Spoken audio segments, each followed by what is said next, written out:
Sorry, this restaurant is too expensive for you, my sister smirked at a family dinner. They always thought I was the failure of the family, the one who could barely afford dinner at a nice place, who drove an old Toyota, who would never amount to anything. But one family dinner, one desperate business deal, and one unexpected twist was all it took to change everything. What they didn't know was that the person they looked down on held the power to bring their world to its knees. Part 1. I stood quietly in the entrance of one of the fanciest restaurants in Boston. The walls were covered in gold, and huge crystal chandeliers hung above. I adjusted my plain black dress. I felt out of place, not because I couldn't afford the place, but because I knew my family had picked this spot just to make me feel small. Elena, I didn't think you'd actually show up, Camilla called out as she walked over. Her voice was full of fake sweetness. This restaurant is a bit expensive, isn't it? I saw myself in a mirror nearby. No expensive brands, no flashy jewelry, just a simple black dress and the pearl earrings my grandma gave me. I had built this look on purpose for 10 years. Quiet, simple, unnoticed. I'll be fine, Camilla, I said calmly, as she shared a smug look with Nathaniel. As we followed the host to our table, I heard her whisper to our mom, I told you we should have picked something more in her price range. If only they knew. I secretly owned 40% of the restaurant group that bought this place last year. Our family dinners were always awkward. Ever since I left my dad's finance company 10 years ago to work on a startup, they treated me like the family failure. Camilla stayed. She married Nathaniel, now the CFO of my father's company. They live in a mansion, drive matching luxury cars, and love making me feel poor. So, Elena, Nathaniel said with a smug smile as we sat down, still working on that little app of yours? I took a sip of water. That morning, I got an email saying his company was looking for help with private jet services my company provides. Something like that, I said quietly. They didn't know the truth. That little app was bought by Google 3 years ago for $4.2 billion. I used that money to start Alaris Holdings, my private firm that focuses on tech and aviation. I kept my name hidden. Only my grandma knew the truth before she passed away. Let them think you're weak, she told me once. The best revenge is waiting for the right moment. Elena still drives that beat-up Toyota, Camilla said loudly to our mom. Remember when she asked for money to fix it? I remembered. I also remembered that same day, I signed off on buying a fleet of private jets for Solstice Aero, one of my companies. Speaking of cars, Nathaniel said, adjusting his fancy tie, Camilla and I just ordered a custom Bentley. It's amazing. You should try riding in one, if you're not taking the bus. Taking the bus is good for the environment, I replied, thinking about the green-certified private jet terminal my company just built at the airport. My dad cleared his throat. Now, Nathaniel, he said, don't be too hard on her. Not everyone can handle real finance. At least she's independent. He said independent like it was an insult. Oh, Camilla said suddenly. Tell them, honey. Nathaniel looked proud. We're close to landing a huge deal. Stratus Air wants to partner with us. Once it's done, we'll manage all their East Coast business. It's worth $1 billion. I kept my face still. Stratus Air was one of my companies. They had no idea they'd be working for me. That's great, I said, spreading butter on my bread. When's the meeting? Tomorrow morning, Nathaniel said. Their CEO is flying in on a private jet. That's how you know they're serious. If he only knew, the jet was mine, and I'd be watching the meeting from my office, live. I've heard their CEO is very private, my dad added. No one knows much about them. That's what real business looks like, Nathaniel said, looking right at me. Power, connections, and big money, not little apps. Camilla waved the waiter over. Let's order, shall we? Elena, they have a nice house salad. It's very affordable. I'll have the chef's tasting menu, I said, looking at the wine pairings. It sounds great. The table went silent. That meal costs over $500, my mom said sharply. You can't afford that. Don't worry, I said. I've been saving up. Camilla turned red. You don't have to act like something you're not. It's embarrassing. I'm not pretending, I replied, meeting her eyes. Nathaniel laughed. The girl who begged for money now wants to eat like a queen? What's next? Your own private jet? The irony almost made me laugh. Just then his phone buzzed. He looked down and suddenly went pale. Excuse me, he said, getting up quickly. I need to take this. He walked off toward the lobby.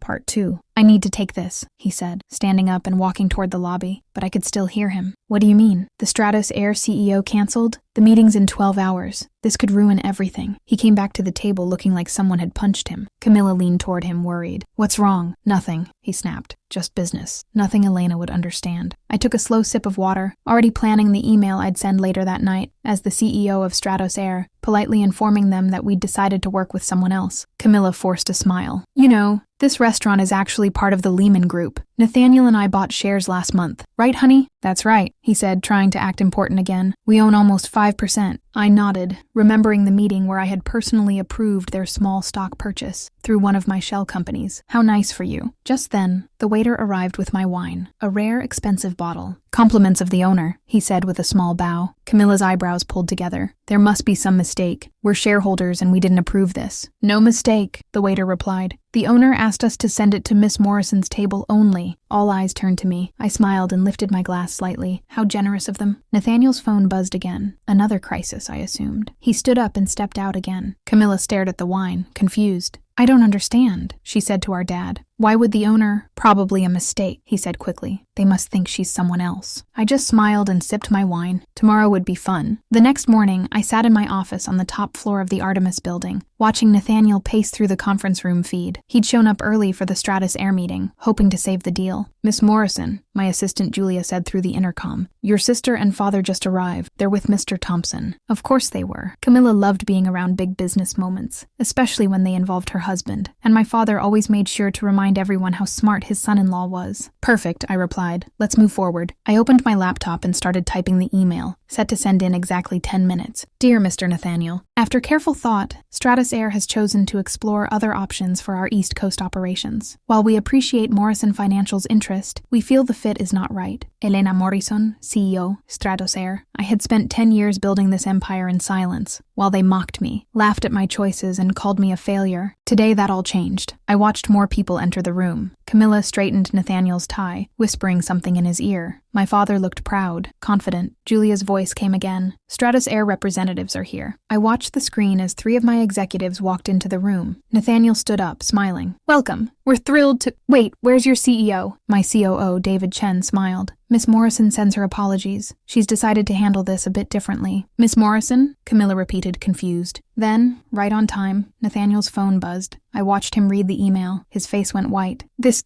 can't be right, he stuttered. They're rejecting us, but why? David replied calmly. Maybe you should ask Elena. The whole room went quiet. Camilla gave a shaky laugh. Elena? What does she have to do with anything? She can't even afford dinner. David pulled out his tablet. Elena Morrison, founder and CEO of Artemis Capital, owner of Stratus Air, Lazason Group, and around 60 other companies through different branches. Current net worth, $8.2 billion.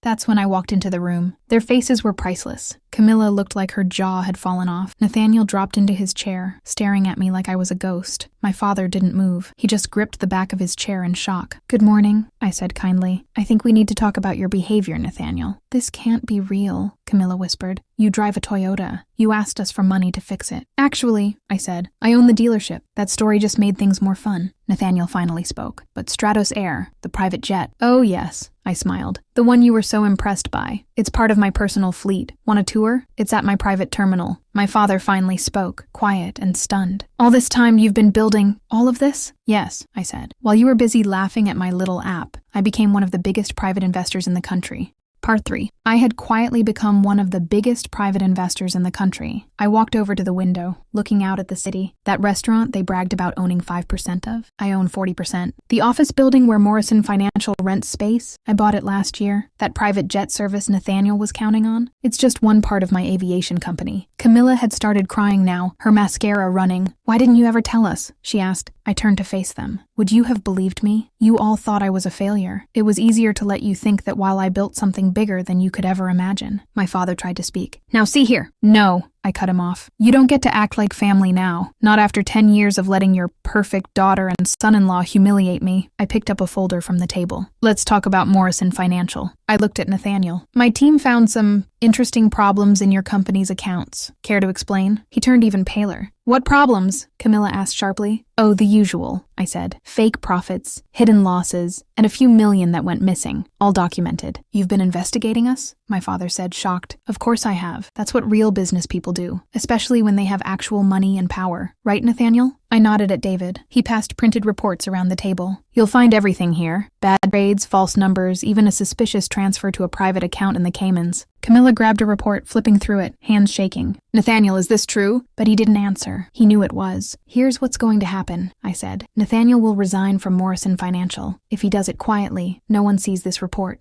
If not," I shrugged. "Well, the SEC loves this kind of evidence." "You can't do this," my father said weakly. "Actually, I can." I pressed a button on the conference phone. "Julia, please launch Operation Clean Slate." "What's Operation Clean Slate?" Camilla asked, her voice shaking. "As of this moment," I said, "Artemis Capital is announcing that we've taken control of Morrison Financial. We'll be auditing everything and replacing leadership." My father dropped into his chair. "You're taking over Morrison Financial? But it's our family's legacy." "No," I said. "It was your chance to build a legacy, but you were too busy playing favorites and ignoring what was really happening." I walked toward the door, then stopped. "Oh, and about last night's dinner, Camilla. I hope you liked the wine. It was from my private cellar. Cost more than your new Bentley." The next few weeks were a storm of changes. Nathaniel resigned, just like I asked. Camilla filed for divorce once she found out how deep the lies went. My father took early retirement. He couldn't handle working under the daughter he had once called a disappointment. I hired top experts to clean up Morrison Financial. We renamed it under the Artemis Group. We added strict new rules and transparency. The stock price actually went up once people learned I was behind it all. 3 months after that day, my mom asked to meet me for coffee. A quiet place this time, not fancy. "I don't get it," she said after a long silence. "You lived like you were struggling when you were actually a billionaire." "Yes," I said, "because I wanted to see how people treated me when they thought I had nothing. It taught me a lot." She looked down ashamed. "We were horrible to you." "Yes," I agreed. "You were. Can you ever forgive us?" I stirred my coffee. "Forgiveness isn't the issue. Trust is. You showed me exactly who you were when you thought I had nothing. So why should I trust you now that you know I have everything?" She had no answer. 1 year later, I sat on my private jet. Yes, the same one Nathaniel was once so impressed by, flying home from a meeting in London. Camilla had moved to Chicago. She remarried a junior accountant. Nathaniel was working at a car dealership in New Jersey. My father retired to a condo in Florida. His dreams of a family empire were gone. My phone buzzed. A text from Camilla. "Happy birthday, sis. I know I don't deserve it, but I miss you." I looked out the window at the clouds and thought about family, forgiveness, and what success really costs. Maybe one day we'd find a way to rebuild. A real family, not one built on control or status, but respect. But for now I was content. I had built something extraordinary, while they were all too busy underestimating me. "Miss Morrison," the flight attendant said, approaching, "we're about to land at your private terminal." I smiled, thinking of Nathaniel's old words about jets and power. "Thank you," I said. "Oh, and could you make sure my Toyota is ready? I feel like driving myself today." Because sometimes the best revenge isn't just success. It's success so huge that the people who mocked you have to live with the fact that they never saw your worth until it was too late. Sometimes the person they laughed at for taking the bus is the one who ends up owning the jets they can't live without. That night, I placed Nathaniel's resignation letter in my office safe, right next to the dinner receipt from Lausanne, and a handwritten note from my grandmother. "Let them underestimate you, my dear. Success is sweetest when they never see it coming." This is where our story ends. Dear listeners, please share your thoughts in the comments. Don't forget to like, share, and follow for more. Thank you for all your support.